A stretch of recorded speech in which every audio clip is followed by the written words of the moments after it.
Hi there. How are you? I'm so sorry. I forgot to send you the link. Sorry, my dear. I just not with it It's today. okay. 2 days off with your earthquakes there.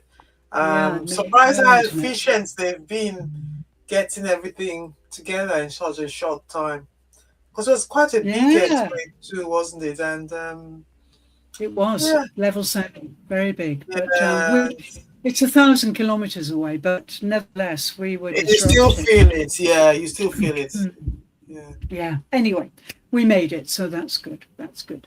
Okay, so today then we're going to go on with affirmations, and there are lots of things to say. It's a huge topic, really, and I think before we look at a couple of slides I've made, I think it's important to say that if you think affirmations is just about repeating a set of carefully chosen words, then you'll probably be very disappointed because it's much more complex than that, because those words have to come from the right state. And as speaking as a linguist, as an applied linguist, then people mostly don't seem to understand that words are really just symbols, that they're only symbols. And so if we use them symbolically, then we are very distant to our kind of inner state and the inner truth of the body. And so, if you sit there and say 5 million times, I am confident, then it's not going to work. It is not going to work because you are not in the right state, and because you're still thinking of these words as some kind of magic wands. They're not. They're not magic There's no wands. congruencies there with the No, that's words right. and you. Your inner and your outer are not connected, and so you're not telling the truth. You aren't confident, and your body knows it. So your body protests and refuses and does this. I'm not. I'm Now not going just this. protest me. Thou dost protest. I'm not playing this game with this person. No. So it's really, really important to make sure that you don't go out there thinking your life will change if you repeat certain words 5 million times, because it won't, probably. And if it does, it's probably a coincidence. So, but of course, I hope it does, but it's very highly unlikely. So, why don't we just start with a couple of slides to get us kind of in the mood, as it were. Um, and yeah, just stop me, Eddie, whenever you want to, and give examples or give whatever you like. But this is part 3. We're going to do 5 sessions on this because it is such an important thing, and people all the time contact me and say, oh no, I don't believe in affirmations. Well, of course they don't, because they've not been prepared to do them properly, and so they don't work. It's just a waste of it's literally hot air, because they're not going to work. So That's true. Several people have told me, yeah, they don't work. That's what I no, keep. they don't work. They don't work. Yeah. And my kind of first comment is that human speech, is never just the words. And we've looked at this from many different aspects, haven't we? Hmm. If you are embodied, if you have very good intentions, if you are very positive, then the words you say will have an effect. But if Yeah. your inner state is incongruent with the words you're saying, you will have a negative effect, perhaps, on your audience or whoever you're talking to. So, yeah, speech is never just words. And let me remind you that in one interaction between two human beings involving speech, maybe only 6 or 7 or 8% of that interaction depends on the words that are used. The rest is tone of voice, breath, eye contact, body language, body proximity. There are so many non-verbal aspects of any communication. And we talked about that quite a lot in the non-verbal communication section of embodiment Q&A. So yes, 93% of any interaction you have could be non-verbal, could depend on the way your face looks. It could be your tone of voice.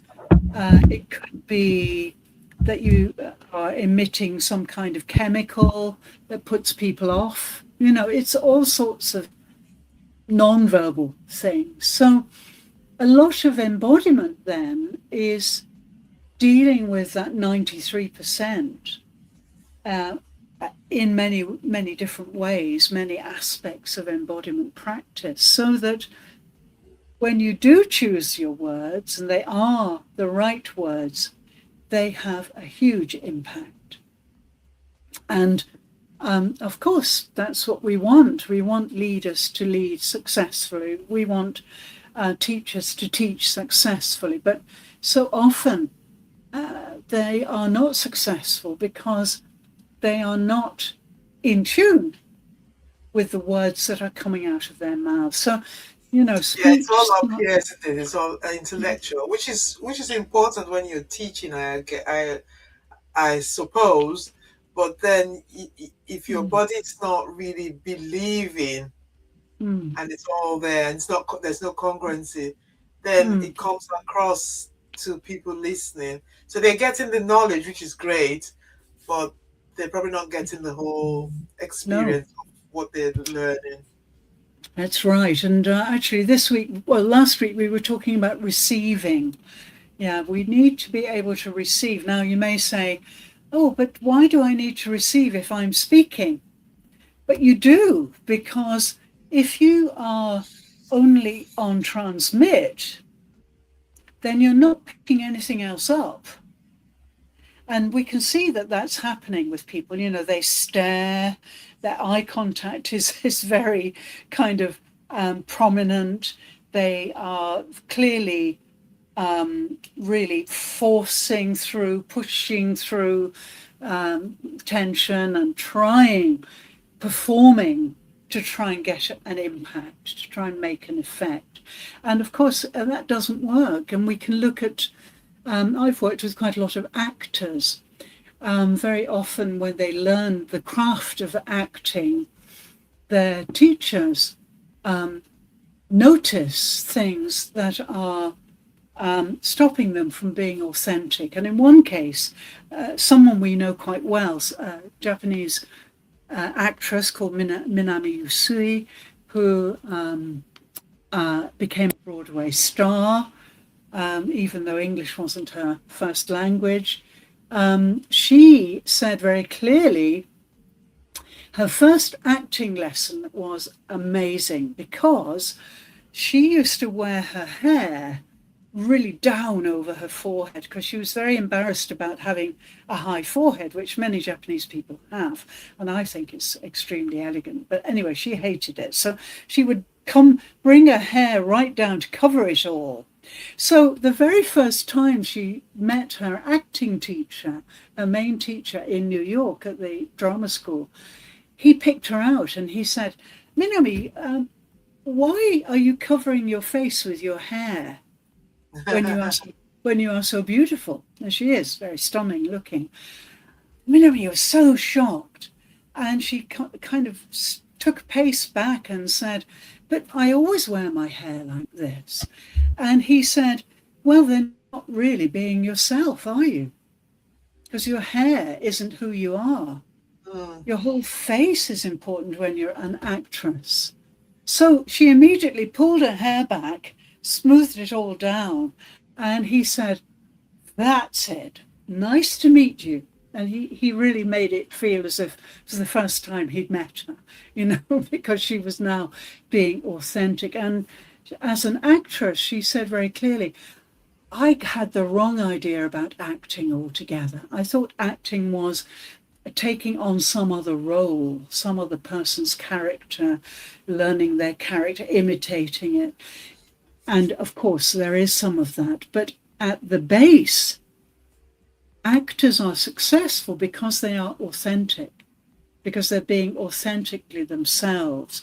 And the character comes through with that extra impact. Yes, I get it. So Because they of being the, themselves, but because of what they do, so the character really comes through authentically yeah, because they are being themselves. So they're yeah, not actually pretending to be that person. that's right. Okay, yeah, that makes sense. This really changed her That's probably life. why I've been so bad at acting. Yeah, Yeah, well, that's yeah, because I'm trying to be like trying to act like something I'm not. I'm supposed to be in myself and then just acting because acting is an art, isn't it? It's not yeah. changing yourself. That's Get that? right. I mean, it's pointless. And so most acting methodologies insist that you are yourself first. So she spent the next 6 months trying to become herself because she'd always covered everything up and been something that other people expected her to be because she's Japanese. So her parents expected her not to go to America and become a Broadway star. You know, that was out of their, they said, you can never do that. And she did it. So then she spent the next 6 months becoming herself. And she said it was the most exciting time of her life. And it was when she fell in love, she developed all of those things that we need in life from that period onward, because she was really being herself. So, yeah, it's so important. That's just a little story to show you that that's authenticity, and that relationship with yourself is far more important than any words you can say. So many of us have got this wrong. We spend weeks learning a script, we spend weeks practicing it, and in that process, we lose ourselves. We lose that base of reality, authenticity, presence. We lose it. And it's all kind of, squandered away in the air, and we are not successful. So yeah, there is so much else going on behind the words, which are mere symbols.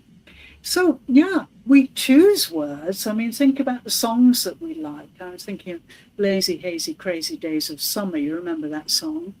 Well, to me, that really, at the time, personified summer to me as a much younger person. And I hung on to that phrase. And, in advertising, we find all of these things: for your great getaway. And, when we talk about community, there are so many words that shape us.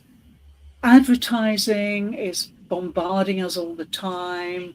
Um, People are trying to influence us all the time. Songs, poems, books, all of these words shape us. Sure, they do. And we choose them to a certain extent.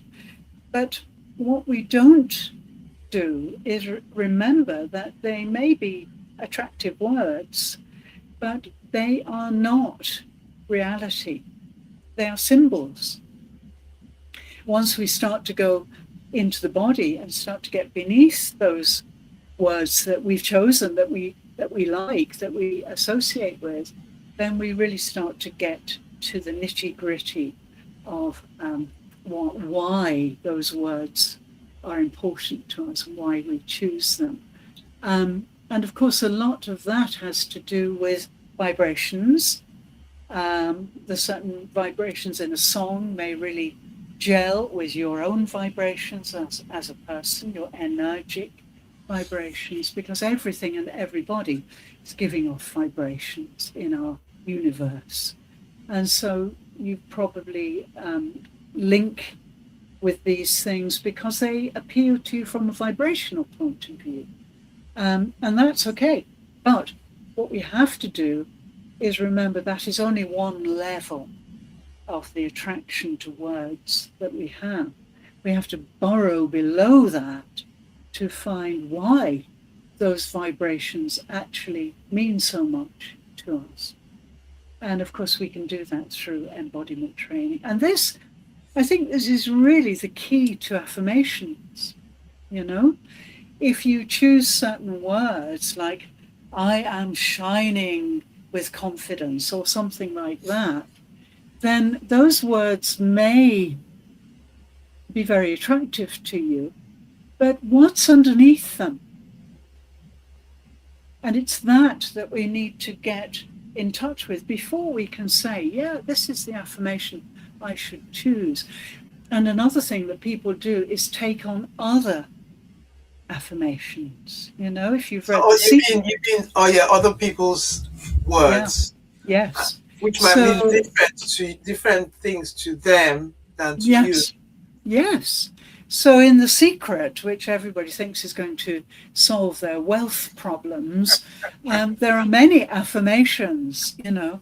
But if you take them without really feeling them, or without them really connecting with your vibrational patterns, it won't work. How can it? You have to. Yeah. What do you think about deceiving the body? So you're saying things like, I am wonderful, or I am healthy, but you're thinking, I've won the lottery. So therefore, you're saying your mind doesn't believe that you're confident, but because you're thinking, I've won £1,000,000. So that feeling's coming through as you're saying it. What do you think about that? Yeah, that's one of the things when I started doing affirmations, one of the gurus said you can trick your body to have the feeling of what you're saying. But why would you want to trick your body? I mean, this really... Because say it till you believe it. Oh, fuck. I always get this wrong, but yeah, you know what I mean. Yeah, you see, this is the kind of trickery that's going on. And these people who claim to teach affirmations, you know, can they possibly advocate tricking your body? I mean, wow, that blows my mind. Absolutely. And to be honest, maybe it does work. I don't know, but it never worked for me. So maybe it does work.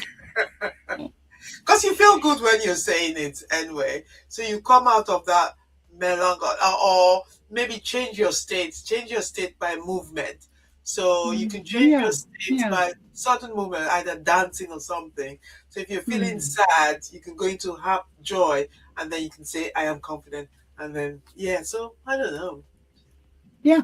Yes. I mean, as you've said a few times now, if you dance or sing or something, it changes your state. And yes, the biochemistry changes. And if Margaret Barry were here, she'd give you a long explanation of that. It's true. Great. I can't wait for the summit. Yeah. And it's true. Yeah. If we change our state, if we even walk outside, then words can take on a different color, a different flavor, you know. And so to say, you know, say these words and trick your body into feeling something, well, of course you can go down that pathway, but you will get further and further away from your true nature if you use that kind of trickery. And I think it's really... it does catch up with you in the end, Yes, and in the end, it will catch up with you, and you'll burn out or something, you know. So, yes, of course, if you have won the lottery and you've got lots of money and that makes you very happy, then, of course, you can say truthfully, oh, I'm so happy because I've got so much money, you know. But maybe that defies the objective, therefore, of an affirmation, which seems to be a kind of realization of a desire or an intention, or maybe even a dream. Maybe we could go that far. a dream to when you're a child, you dream that you're going to play the piano with an orchestra, like Margaret Barry gave that example yesterday. It's a dream, but it's a very kind of deep dream because you have a desire to do that. So back then, when she had that dream, if she had been guided to make affirmations about that dream, maybe it would have come true. Oh yeah, because her state at the time, the intention was very strong. So yeah, if she had coupled that with, yeah, I get that. So many people were saying to her family members were saying, "Oh no, you can never do that." They're very negative because she was a girl, and this is last century more or less. And she was a girl, and girls didn't do that at that time. So yeah, if she'd had a good guide, then an affirmation could have been really grounded and really sincerely felt by her body, and it may have come true. And she actually said that to me, the other day. So do you think with children, sorry, no, go ahead. do you think with children, because I remember when I was a child too, the intention is so, because you're in a different world, as a child, and everything is very real to you. So even when you have your dreams, so yeah, so from what you just said now with this example you gave, it just came to my mind that if you're aware of those things and then you have children around you or you're a teacher, and you can get them to their dreams to come true, rather than, because in the old days you would say, oh, it's impossible, like Margaret was told, it's impossible, you can never do that. But rather, if a child has a dream, rather than say they can't, go on that. Yeah, because I mean, yes, it's really sensitive for them at that stage, because they're not polluted like we are through time. They're not. Yeah, they're still innocent, and they've still got that strong intention and that strong belief that it's possible. They've not had the knocks that a lot of people have had as growing up. Yeah, that's I mean, I have experience of parents who have supported their children. As a music teacher, because I taught quite a long time, gifted kids, piano and voice and so on, and their parents were so supportive, and I actually worked with them on the language they should use to support their gifted child in the desire to become a famous musician. And I can say that in maybe 5 or 6 cases, the child did become a professional musician because the parents were saying the right thing all the time. And that's really nearly as good as an affirmation. So I guess if you think, say for instance, your child is dreaming to be a musician, but you're a medical person or a doctor and you want your child to be a doctor. So again, it's been having that knowledge, because while the child's intention is that way, but you might in your head think, oh, this will give them more money, more status, and so you encourage them towards that, and so that becomes incongruent for that child, because if your intention is great, but it's watering that plant, of their. And so you can see how it can actually go wrong. Where yes. So in Margaret's case, she. In that case, the words are really important, and that's why I spent time with these parents, showing them which words would really encourage the children, and they were really good and cooperative with me and used those phrases often. And so, those 5, 6 children became professional musicians. And it was the words that it was almost the parents' affirmations that they were communicating to the children. But don't forget that children, the other element here is that children pick up so many things that we some of us, most of us, we adults don't pick up because we are too much trapped in That's our what I limits. mean. So when Mm, that story you just gave, just it was an aha moment for me, because it's like, yeah, that stage, because I remember it's so real, isn't it? And that's where we need to be. So we need to be like the child, where mm, the intention is so strong. mm. Yeah. Yeah. So remembering what it was, yeah. And this yeah, sorry, yeah, my heart's just going out this way. Oh, Just good. because Oh, as he gave that example, mm, yeah. So it's just to imagine how you were, like when you were 5, 6, 7, and you were mm, having these dreams. So it's to get back to that state, mm. and then Yeah. come out with the word, get the right words for you. Mm. Yeah, Yeah. that's right. Well, the other really stunning story, I think, is what happened to me when I was 10. You know this story, I think, but for the benefit of our LinkedIn and YouTube audience, when I was 10, I was playing cricket with my dad and my brother in the garden at home, and the radio was playing. And on the radio, the words, "To encounter the teachings of the Buddha is like a sea turtle poking its head through a drifting log on the Pacific Ocean." And I was 10. I heard those words. Was completely paralyzed by those words. I had no idea who Buddha was, never heard of him. Just the sound of that word paralyzed me. And I'd never seen a sea turtle, didn't know they existed. I lived in the north of England, industrial Manchester, never seen a sea turtle, never knew a Buddhist or a Buddha. But those words changed my life, because from that moment on, I started to be curious about Buddha, and I started to research, and I started to become a Buddhist at that age. So those words changed my life. And in effect, I didn't say them myself. They were said to me, but that's what I mean about children. They are so sharp at picking up spiritual things, picking up emotional things. They're like dogs and cats. Dogs and cats will pick those things up without words. They'll pick them up.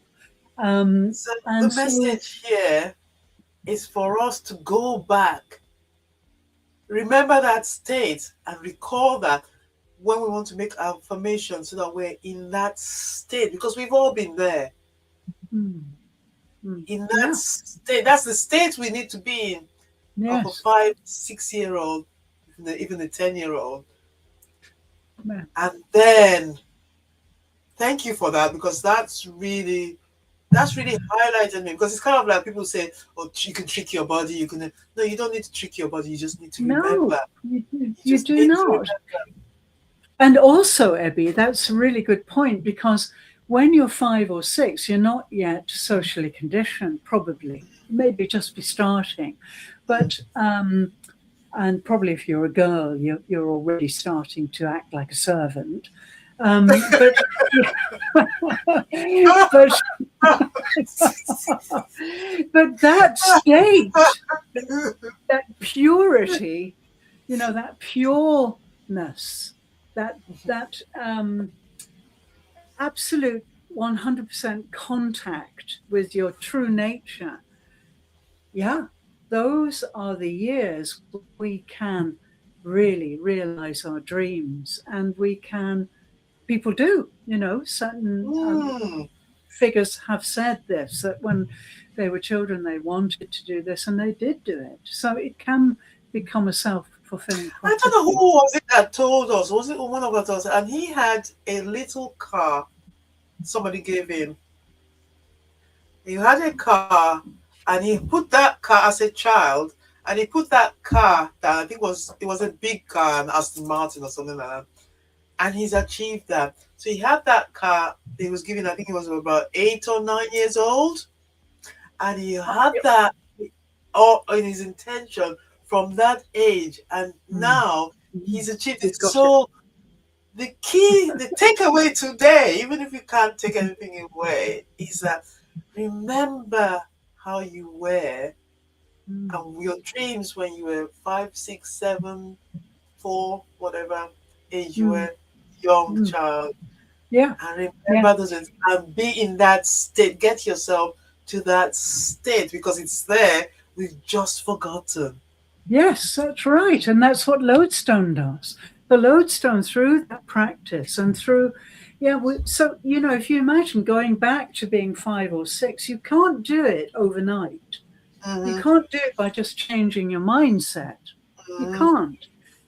So mindset changes, are out of the question if you want real change. So what you have to do is for 20 days or 30 days, you have to do a regular practice of mindfulness with Lodestone. And in that time, you will burrow down through the years, through all the layers, and you'll get back to that state when you were so Thanks. pure that This there is was just no, such an awakening. I'm sorry. I'm just excited in my mind. no, It's I'm just such so, an awakening for me. oh, brilliant. I'm so glad you're so excited about it. Yeah, but it's true. And it really endorses Lodestone, because that's exactly what Lodestone is doing. It is Mhm. taking you back to that time when you were so pure and you had these inner desires which came through your DNA probably, and you were so connected that it was a reality that you would do that. And the story you're talking about is Margaret Barry's story, and it was her brother It was her who brother, said, yes. he said when he was 8, I want a Ferrari. Yes, Ferrari. And she, remember, she went out and bought him a little dinky toy of Yeah. a red Ferrari. And when he was 50 or something, he went to Europe and bought a Ferrari and brought It's it so. back to South Africa. Yeah, that's the story. So, yeah, so That's amazing. it's a brilliant example of how we need to reconnect with that purity and that um, happiness and that excitement and awe. Now, a thing that children have that adults don't very often these days is awe, a sense of awe. So children will go through their days, going rushing about and then looking up at a tree and saying, "Wow, look at that tree!" You, you know, That's and true. that is awe. That's And true. adults have lost that awe. So what I feel has happened is that in this digital age, awe has been replaced by rage. So instead of people saying, wow, look at this amazing traffic jam or something, they say, oh, I'm so fed up about this traffic. And they become full of rage. So that rage, because we are so spoiled, we have all the conveniences and comforts we can The dream of, really. gratitude, Yeah. the And gratitude lack for of this moment. gratitude. Yeah. So I think that rage has replaced gratitude and awe. And it's really, really sad, I think, that that's happened. And it's part of our mission to get people back into that state where they are awe inspired by what's happening to them, by everything around them.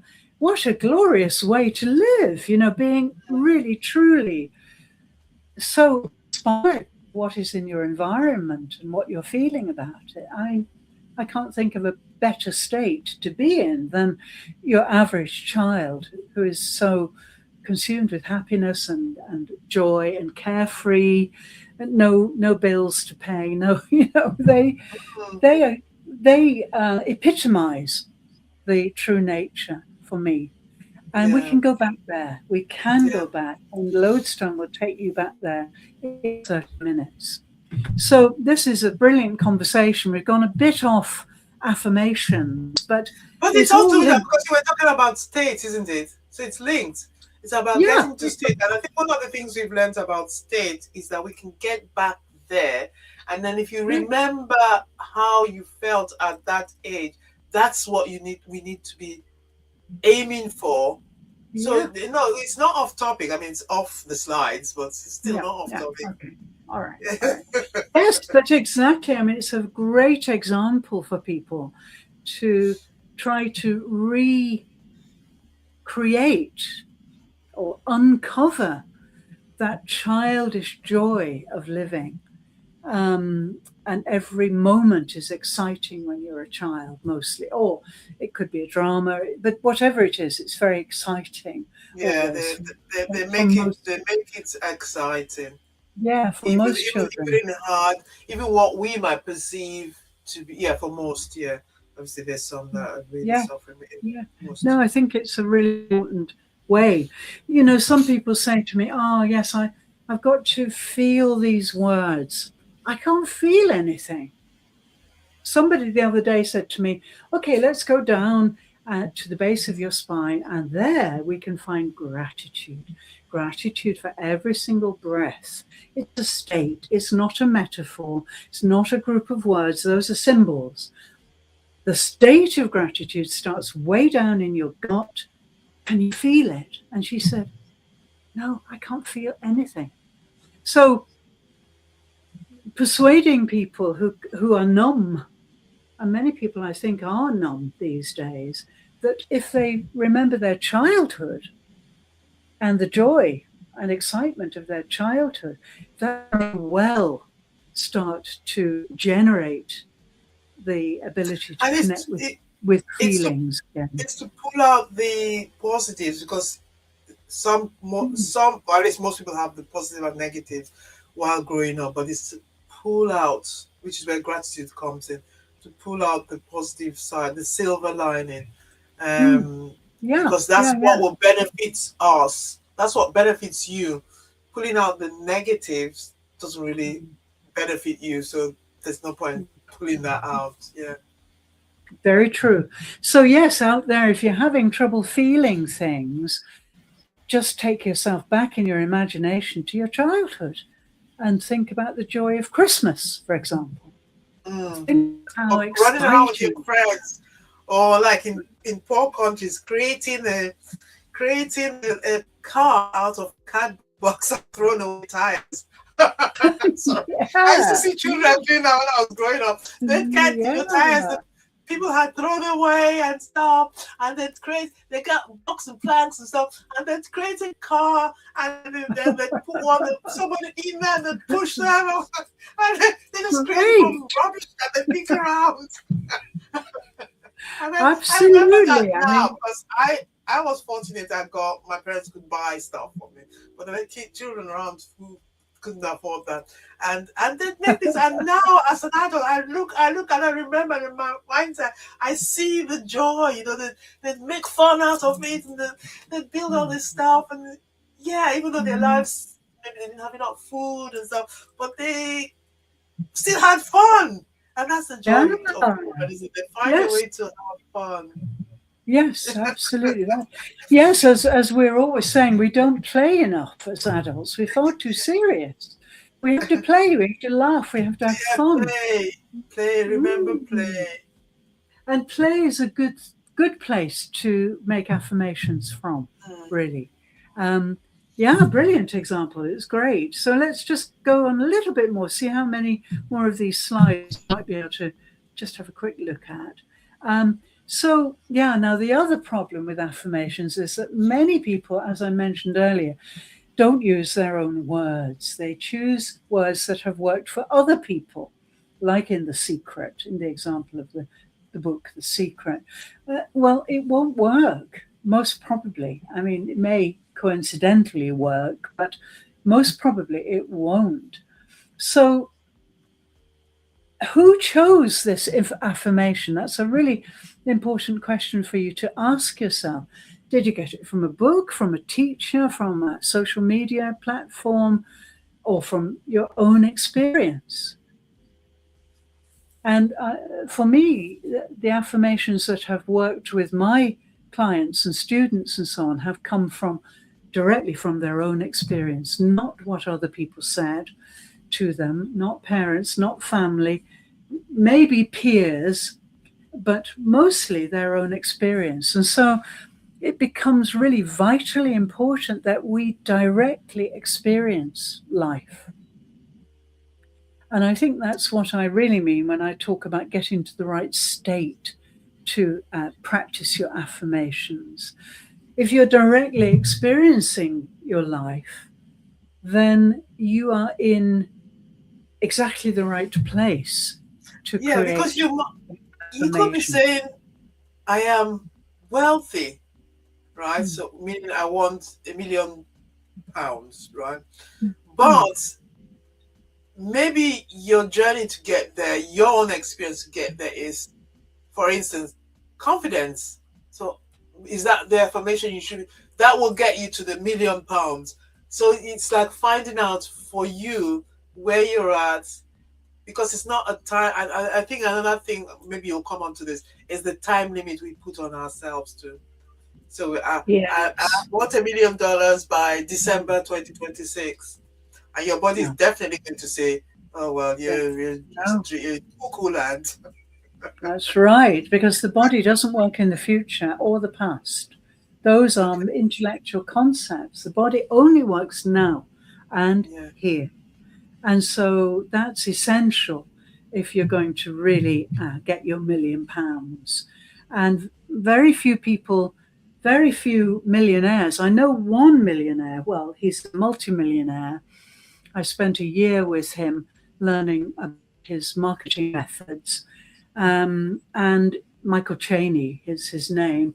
And he was very present person, very now and here, meditated a lot. He had lot of spirituality, and of course the money that he made, he used for many spiritual projects. So it all depends on self. Yeah, as we always say, coming back to self. That's where it starts, and you have to know yourself in order So to make the right affirmations. you Mm. said two things there that are a real Mm. great takeaway. So one of the things you said is present. Be present, because affirmation, the body doesn't know the past, and the body doesn't know, it does remember the past, but in terms of affirmation, it's not about the past, it's not about the future, it's about the present. So on this, and then you said about knowing who you are. So those two things, so state, which includes knowing who you are, being present, Mm. Mm. which is one of the lessons that we teach, or you teach in Mm. Lodestone, how to Mm. be present and be in Yeah. that state. Amazing, amazing lessons today. Thank you. Mm. Thank you, Abby. That's great. Yes, we can all do it. And Lodestone has found the perfect formula for this, so that you can start to, soften the hardwiring here, the habits you've got of being in the past or being in the future, but never being now and here. And you can come down gradually through your layers of conditioning and words that other people have said to you and so on, to find your own words in your true nature. And yeah, children, there is no Finding your other, own words. yes, there is no other being than a child that is more present in life. They are They are so present, aren't they? Yeah. here, here and now, aren't they? They are present. Abs- Yeah. absolutely, absolutely. So yeah, let's play. Let's be children again, and we'll be much happier. And yes, that takeaway is important, to find your own words, and that means going on to the next slide. Yeah, before we create our own words, we have to recognize the old ones that are redundant, perhaps. Just threw in a few examples here. Secret, that word is often very evocative for people. Yes, might be. These are just basic words that maybe have come to be important in your life. Tax, maybe, if you're a real financial person. So, yeah, you have to recognize that those words now maybe are not important to you. And once you recognize that, then you move into a new place where you can create your own words. And of course, this brings to mind the art of writing. And I'm a writer, as you know, and you are too, Abby. We both write. And for me, yeah, as a writer, it's essential that I don't use cliches, that I don't use other people's words. And therefore, when I'm writing, I can't read. If I read things, the influence of what I read may corrupt or corrode my own words. So I keep those two things very separate. When I'm writing and I'm doing nothing else. And when I'm reading, I can't write. Too much influence there. So I kind of pause when I'm reading other people's stuff and when I'm working on social media and so on. That's very separate to when I'm sitting writing something. And those words are coming from my true nature, which is what makes us talented individual writers, you know, with a style, with a message, a clear message, and so on. And that's what AI can never take away from writers. You know, we choose the words. So yeah, before you create your new words, you have to recognize the old ones and perhaps turn them away or turf them out. Borrowed voices is another point here. And you may be so used to these phrases that you think you said them. But very often, the words that are so influential during our lifetime have been said by somebody else. And very often they're quite negative. So, whose words are you still living? Because remember, words ripple through the body. So, you know, if I'm working with someone and they come out with a cliche of some kind, then I examine that and I say, who said that to you? Have you always said that? How would you say it in your own words? You know, especially today when we're, you know, producing content hand over fist, you know, AI is helping with that maybe, but, you know, it's so important to maintain our own voice in everything we post, in everything we write. It's really tempting to use other people's words or even AI's words, but I do recommend that you get a few words together before you write content that you would like to use for this topic. It may just be a few words that you think are important, and make sure they mean something to you before you start to write the post. This is very important for writers, I think. So just moving on a bit more, yeah, and we mentioned this last week, breath. There is no speech without breath, whether it's inside or outside, whether you're speaking to yourself or rhetorically or outside to others. You can't speak without breath.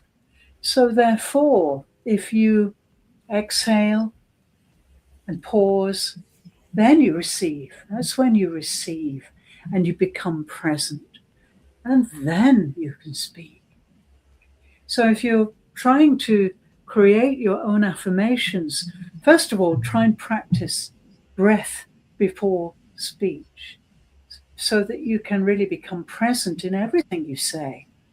And it's a really good thing to practice with your beloved one or your dog or something like that. You know, practice those words after you've exhaled, when you feel really present in your body, in that pause where we really, we may panic at first because we think we're not going to be able to take the next breath.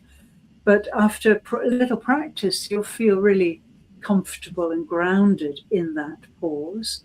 And then you can speak from that place in a very authentic, genuine way.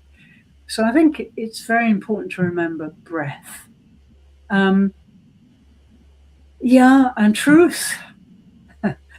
We cannot trick the body or the spirit. The limited mind can, and so the limited mind may convince you of a certain set of beliefs, maybe religious beliefs. But that's the limited mind. That is not the truth in your body. So if you are being led in that way to maybe a religious teaching or some kind of external practice, it's a very good idea to come inside and just examine if it really is right for you. Ask your body, is it true? Is this going to be true for me? These beliefs, because, they are limited beliefs very often. Beliefs are very limiting because they're here. So come down into your body. How does your body feel if someone's saying, yeah, come join the church meeting on Sunday? How does your body feel?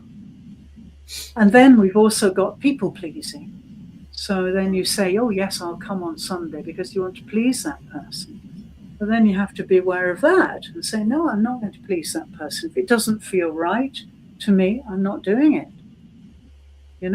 So truth is a resonance, if you allow it, that comes from the body and the spirit. And so, in terms of affirmations, the affirmations that work may be really small, and they may be things like, I'm becoming more honest with myself. Or that's a good point. That's a good place to start. And then build up. Yes, and you've mentioned that before, that don't be ambitious without affirmations. Be build up, because it's easier for the body to take the truth. It's easier, isn't it, for you to understand what's going on inside. Yeah. Because again, when you're successful with the little ones, that encourages you. Whereas if you go for the big ones and it doesn't work because you're not congruent, that's right. then you kind of think, oh, it doesn't work. But it does work. It's just because we're not in the right state. That's right. That's the key. And so if you're honest with yourself, you're totally, utterly honest with yourself, then you can say, I'm beginning to sleep better. Or, I'm beginning to notice when I'm tired, or things like that. Beginning to is a really good phrase for an affirmation. Then you feel a sense of not achievement, but of your truth coming through. Yeah, that's true. I am beginning to feel more relaxed. I am beginning to feel more confident. And that's reality, which the body respects. Yeah. So that's truth. Remember that, it's really true. The body remembers, we've already said this. The mind may forget because it's limited. The body remembers everything if you allow it. The patterns of repeated words can... You said if you allow it, I kind of will debate you on that. I think the body remembers the things that is the mind connecting to the body. Yeah. So the body does remember regardless, but are you listening to the body? Are you present? Yeah. Are you present? Yes.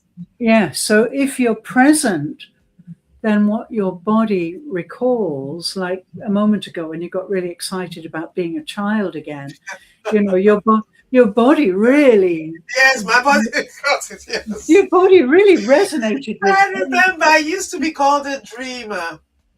Everybody called me a dreamer. Oh, that's interesting. Well, I'm very, very glad you were a dreamer. Yeah, very glad. But I lost all that, culturally. Culturally don't allow for my dreams, because my dreams were... Anyway, now is the time. Now is the time. They were way out. Now is the time. It's never too late. No, no, no, no, never too late. Yeah.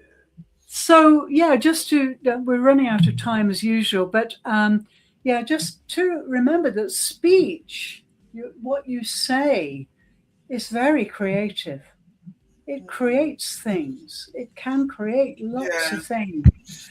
And if you're really participating in your life, then your speech will make your life flow beautifully, you know.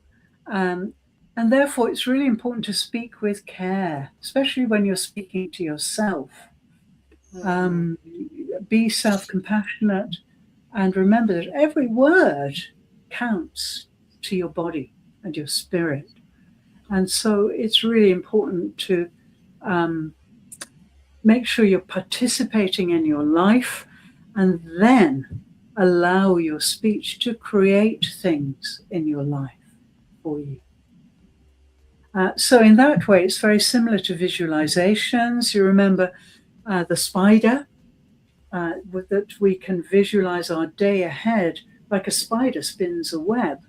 And then Mm. once the web is spun, it will crawl out onto that web and live on that web. And so we can do the same with visualization. And speech is also quite connected to that because we're present, we're performing in life. If that speech, those words we choose to say, really resonate with us and are really in tune with us, in harmony with us. So this is where visualization and affirmation really are quite similar. Um, and yeah, some people think that if they say something a million times, it's going to cover over the feelings of disappointment or the feelings of disheartenedness or anxiety. No, they won't replace those, they won't cover them over. They'll only make your distance, your disconnection more uh, pointed. So if you're using affirmations to cover something that is not so comfortable to you up, they won't work. It's not the truth. And affirming is not pretending. It is not pretending. Okay, so you need to be really careful about using them. So, if any of you out there are thinking that affirmations could be a part of your practice, your wealth practice, or whatever it is, seek a guide to get you into the right state to find the right process to create your words. And remember, as the Bible says, and other religious texts say, in the beginning there was the Word. So Yes. Christians believe that everything was created through words. And I think that's very poignant. Even if you're not a Christian, there are comparable quotes in the Yeah. Quran as well. So everything can be created from words. I mean, that's just amazing, isn't it? And of course, the person who created the world or the entity that created those words was a hugely balanced being in body, spirit, and mind. And so, yeah, we have lots of examples of this throughout history, you know. So, yeah, affirmations are not replacement. Please get the help of a guide to get you started. Very important. And yeah, so I think this is the last slide now. So just to finish off before we have a final chat about this, in Lodestone, what we do is we show you how to receive and pause, and then to organize, probably with your breath, with your spine, with your whole body awareness, and then speak. And indeed, it's a really good idea not to do much speaking when you're in this state of training, because you want to get yourself into a place where every word is a gift to you and to the people you're speaking to. And so it's really good to kind of slow down what you're saying to people, or don't speak as often to people as you do for a little while, so that you can get into this habit of receiving your life, so you're truly participating in it. Then a pause to organize it through your breath and through your body and your facial muscles and so on. And then you can speak. And that's going to be so much more effective than not following that 3-point method. Receive, organize, and then speak. Okay, let's come back and see how that lies with us. So, would you want to add anything more to that? What do you think the takeaways are finally today? Oh, I think I gave my takeaways because I think we've run out of time now, which was states, remember, recall, child, remember, play. What was it? The words that come out, the intention. So, but for me, the greatest aha moment has been the remembering the state of when I was younger, child, Yeah, and great. being able to recall that, to be in that state when I'm choosing my affirmations, my words, relating my words to how I feel about it in my present situation. So being present is so important. Because again, we're using other people's words. I want to be rich. I want to be healthy. I am healthier. Yeah, but there might be a step before we're there. So we need to understand what words before we get there, because it might be too much of a jump because we're not Yes. believing it.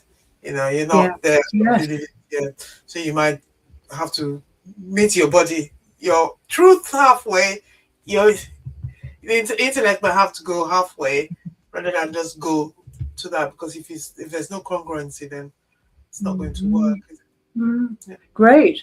Yes, super. I mean, that's the key, isn't it? That, if we don't feel the words, what's the point in saying them? And, we could say that about life in general. you know, I like to think that one of the reasons I'm in Japan is because people don't speak too much here. And I am not a native. And so I speak less here than I would if I was in UK. That gives me time to reflect on what I'm saying. So I'm pretty confident that everything I say is resonating with me and with my truth. And that's how we all need to be. Yeah, so Ebby, good advice. It may take a while. These things are not fixes, and you need to give yourself time. We are And I don't. human. We are Yes, human. We're not machines. There's no quick fix. that's Yeah. right. And not clock time. So, Mm. don't count the minutes, as we said. Don't say, oh, Just God. be. Yeah, Be a human being, not a human just be. doing. Yes, try and be at some point every day. And of course, that's what Lodestone will give you. So if you're not sure about this, come and join Mindful Moments. 3 times a week, I do a kind of Lodestone session. It's 30 minutes. It's a guided mindful session. You will be really surprised that you come down into this glorious place that is your inner zone, and you focus on your breath, you focus on your spine, you focus on your whole body awareness for 30 minutes. And people say, oh, why can't I be like this all the time? Well, you can. You can. So come and join. Monday, Tuesday, Thursday, 8 p.m. EDT, 5 p.m. PDT, and then I publish it later for BST to the live replay for BST. So yeah, wherever you are, you can get to join Mindful Moments. Join me next week. Finish for this week now, but Monday I'll be here. So yeah, let's do it. And then you'll get a taste of it. Okay, my dear. Well, that was great. I think we've found some gems there, as we always do. The diamonds are appearing, and it's great that we can share them with our audience. We don't have any comments just now, but yes, if you want to ask questions or leave comments, please do so. Put them under this window and we will get back to you straight away. Both of us or either of us will get back to you. And we hope you'll join us again next week for Affirmations Part 4. So we've still got a little more to go to really understand the complexity of making affirmations. It's a really an embodiment showcase in a way. So come and join us again next week for Part 4. Ebbie, thanks so much. It's been great, and have a great weekend. And yes, we'll be meeting for Peace and Wealth on Saturday, tomorrow. Yeah. So I must remember to send you the link. I will. I'll do that now. Bye for now, everybody. Yeah. Have a lovely weekend. Yes, have a lovely weekend. Bye for now, everybody. Bye-bye.